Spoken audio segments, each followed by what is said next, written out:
Hello everyone, I'm Caroline Sweeney. And I'm Diane Hoffman. You're watching Off the Presses, the show that recaps the biggest news of the week around the Tri-County area and previews articles to come straight off the pages of the Pottstown Mercury.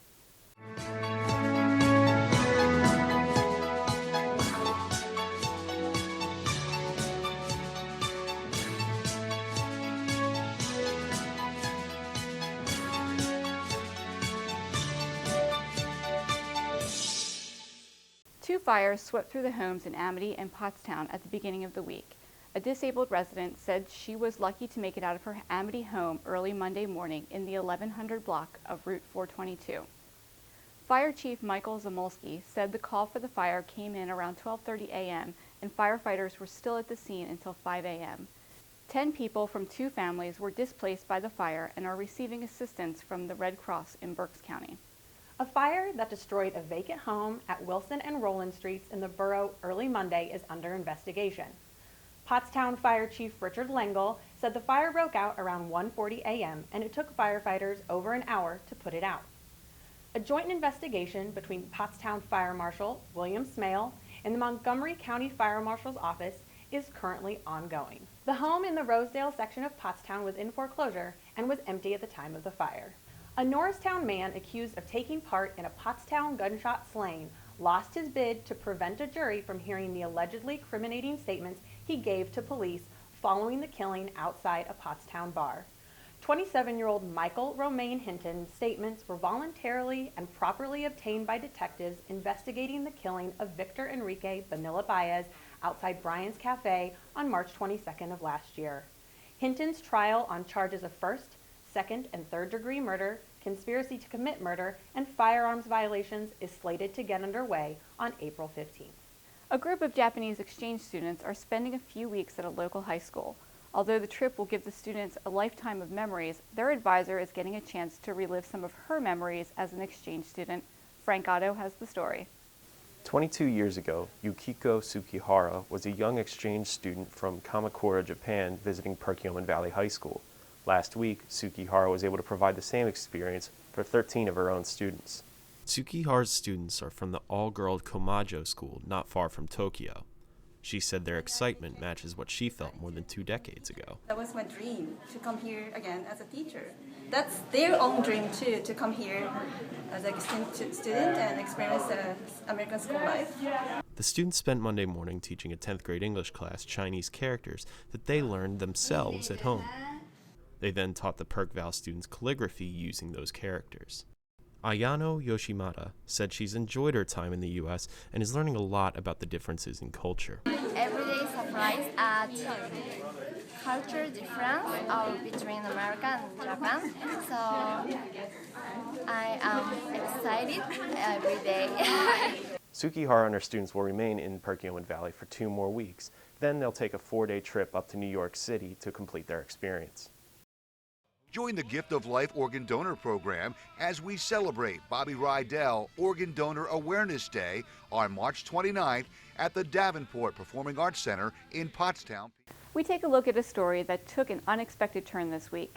Sexual assault charges filed against former Montgomery County Republican Party Chairman Robert Kearns were dropped Monday because of a misinterpretation of a toxicology report that was a key piece of evidence for the prosecution. The charges stemmed from an alleged drugging and raping of a female coworker after an office party in October of 2013.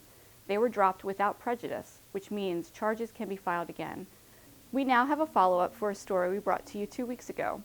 Clinton Jackson is officially a member of the Springford Area School Board as of Monday night's workshop meeting.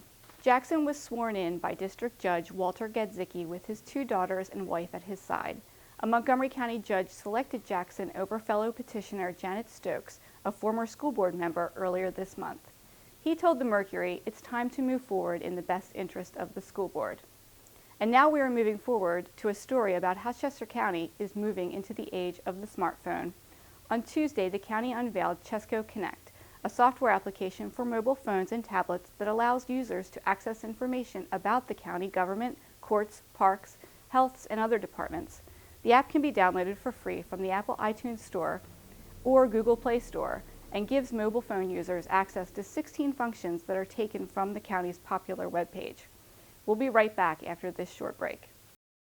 Join the Gift of Life Organ Donor Program as we celebrate Bobby Rydell Organ Donor Awareness Day on March 29th at the Davenport Performing Arts Center in Pottstown. Welcome back, everyone. You are watching Off the Presses.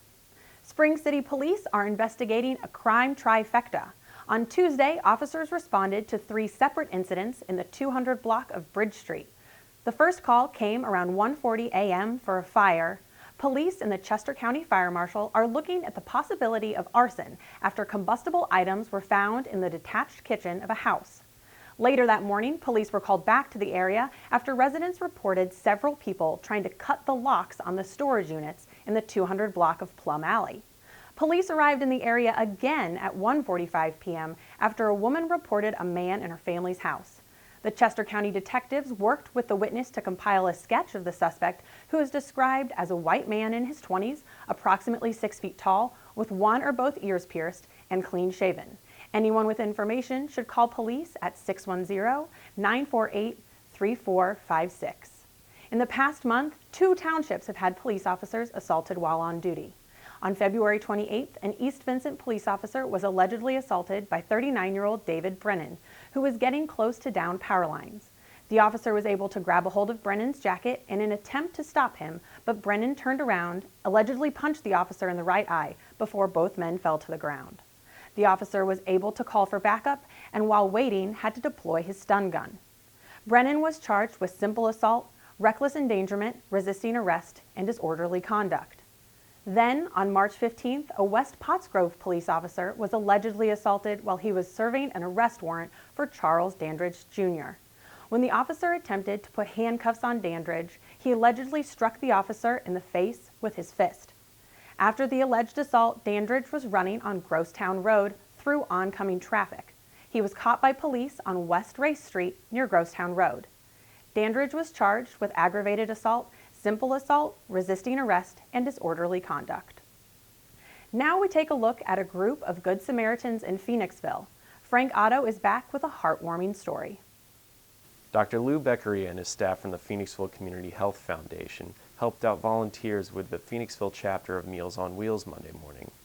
That organization delivers food to the elderly, ill, and disabled in the borough. This was all part of the annual Community Champions Week. Beckery rode with husband and wife team Martin and Martine Trinier to 9 different beneficiaries. Martine has been volunteering for 17 years and feels that if you are able, you should be able to help anyone in your community. Here, Beckery explains how the program fits into the aims of his foundation. For helping to improve the overall quality of life of people, which is an overall goal of us, and the other is that we're concerned about the elderly, and we're concerned about people who have disabilities who can't get out and about. Overall, approximately 30 receive a meal from Meals on Wheels every day in Phoenixville. Mayor Mike Speck helped volunteers Tuesday. Great program. I want to carry along in the footsteps of Mayor Leo Scota, who was very actively involved in the program. Phoenixville's chapter of Meals on Wheels was established in 1973 and continues to go strong with 50 volunteers, such as the Triniers, who make sure that meals go out to those who need them every day. Frank covers high school football on Friday nights during the fall, but he may not be at Pottstown High School if the stadium lights come down as a way to save money. The Pottstown School Board will weigh a recommendation to remove the lights at Grigg Memorial Stadium and cut the poles down to half their size in a move that may eliminate Friday night football games for the foreseeable future. Estimates to replace the poles, the lights, and the wiring vary from $230,000 to $300,000. The school board, which is facing a budget deficit of more than $800,000 and one of the highest tax rates in the state, has said it simply cannot ask taxpayers to fund this expense. The 120-foot poles, which are made of wood, taper toward the top and are no longer strong enough to hold the lights safely. Jeff Sparagana pointed out that the stadium is used for more than football, and the loss of the lights has the potential to affect those activities as well. The matter will be up for further discussion by the school board tonight at 7:30 p.m. in the high school cafeteria. We'll be right back. Join the Gift of Life Organ Donor Program as we celebrate Bobby Rydell Organ Donor Awareness Day on March 29th at the Davenport Performing Arts Center in Pottstown. Our sports editor, Austin Herzog, is out this week, so Sam Stewart is here to bring you the latest sports news.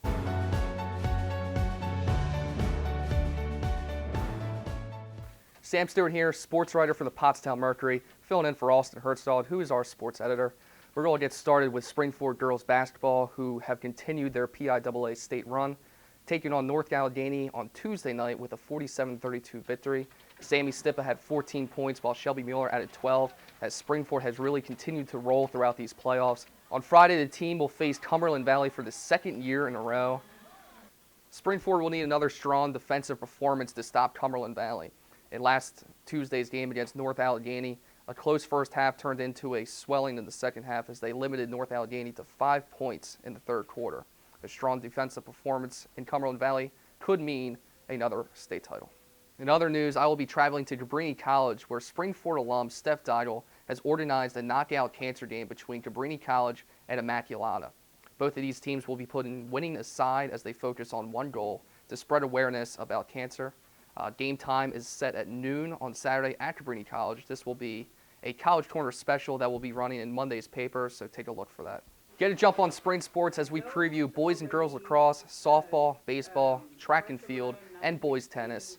We will be previewing players to watch, a season outlook for each team. All of these will be hitting the shelves on Monday. That does it for us this week. I'm Diane Hoffman. And I'm Caroline Sweeney. You can find the most up-to-date news, weather, sports, and entertainment at the Mercury's website, pottsmerc.com. Follow us on Twitter. Our handle is MercuryX, and you can find us on Facebook. We'll be here every week with a recap of the top stories and what you can expect next coming up off the presses.